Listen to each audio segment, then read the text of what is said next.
నమస్తే, welcome to Suman TV Warangal. ఈ రోజు నేను రగ్గశాయిపేట ఏరియాలో ఉన్నానండి. ఇప్పుడు మీరు చూస్తున్నట్టయితే విజువల్స్ లలో ఇదంతా కూడా హైవే.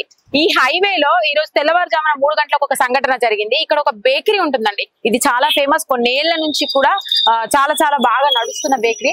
ఈ బేకరీలోకి అమాంతంగా తెల్లవారుజామున 3ంటికి ఒక లారీ అయితే దూసుకొచ్చింది. ఇప్పుడు మనం విజువల్స్ లలో చూడొచ్చు, వెనకాల లారీ ఈ బేకరీ గోడల్లోకి మొత్తంగా దూసుకొచ్చేసింది. అయితే ఈ ప్రమాదవశత్తు జరిగినప్పటికీ ఎవరు అప్పుడు లేని కారణంగా ఎవరికి ఏమి కాలేదు. కానీ మనం విజువల్ లో చూడొచ్చు, మొత్తం కూడా ముందుకు దూసుకెళ్లిపోయింది.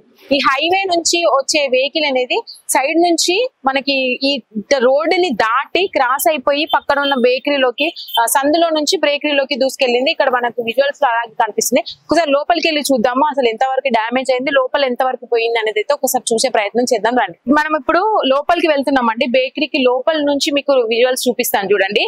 ఇదంతా కూడా బేకరీ కింద అండర్ గ్రౌండ్ అన్నమాట. ఇక్కడ హైవే పక్క నుంచి రోడ్డు మీద నుంచి అలా దూసుకొచ్చింది లారీ, మీరు చూడొచ్చు.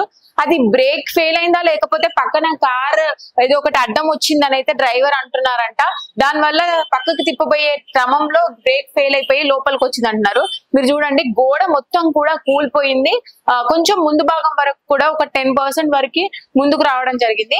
ఇదంతా పడిపోయిన దాఖలాలే ఉన్నాయండి. మొత్తం కూడా శిథిలాలన్నీ కూడా ఇక్కడ పడిపోయి ఉన్నాయి. అయితే ఈ సమయంలో అది తెల్లవారుజామున కావడం వల్ల ఎవరు ఇక్కడ ఉండకపోవడం, ప్రమాదం ఎవరికి చోటు చేసుకోలేదు. కానీ ఇదైతే మార్నింగ్ టైమ్ లో అయి ఉంటే మాత్రం వర్కర్స్ అందరు ఉంటారు కాబట్టి ఎవరికైనా కూడా ఇది చాలా పెద్ద ప్రమాదమే తప్పిందని చెప్పాలి. కాకపోతే ఈ హైవేలో ఇది చాలా రోజుల నుంచి ఇలాంటి సంఘటనలు అయితే రిపీట్ అవుతున్నాయి ఇక్కడ. మరి ఎందుకు ఈ ప్రాబ్లం వస్తుంది అనేది అయితే తెలియదు. చాలా హెవీ వెహికల్స్ వస్తాయి ఇటువైపున. అయితే ఎప్పుడు కూడా రద్దీగా ఉండే ప్రాంతం ఇది. ఇక్కడ ఉన్న ఈ బేకరీ కూడా చాలా ఇయర్స్ నుంచి వాళ్ళకి చాలా ఫేమస్ అయిన బేకరీ. ఇది కూడా ఇక్కడ మ్యానుఫ్యాక్చరింగ్ ఉంటుంది వాళ్ళకు. సో ఇది హైవే పక్కన ఉండడం వల్లనే వీళ్ళకి ప్రమాదం అనేది అయితే చోటు చేసుకుందని అయితే అంటున్నారు.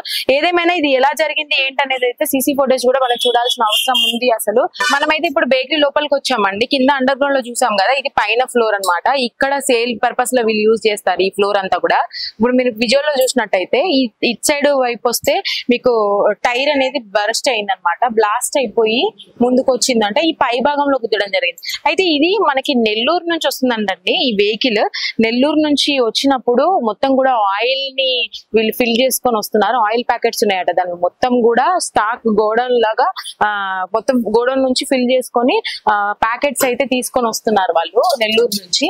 అయితే ఈ ప్రమాదంలో గనక మనకి ఏదైనా ఫైర్ గనక వీళ్ళు ఇందులో లారీ నుంచి రేజ్ అయి ఉంటే గనక ఈ ఆయిల్ ప్యాకెట్స్ వల్ల ఆ ఫైర్ బాగా అటాక్ అయిపోయేది. ఎందుకంటే లోడ్ మొత్తం కూడా ఆయిల్.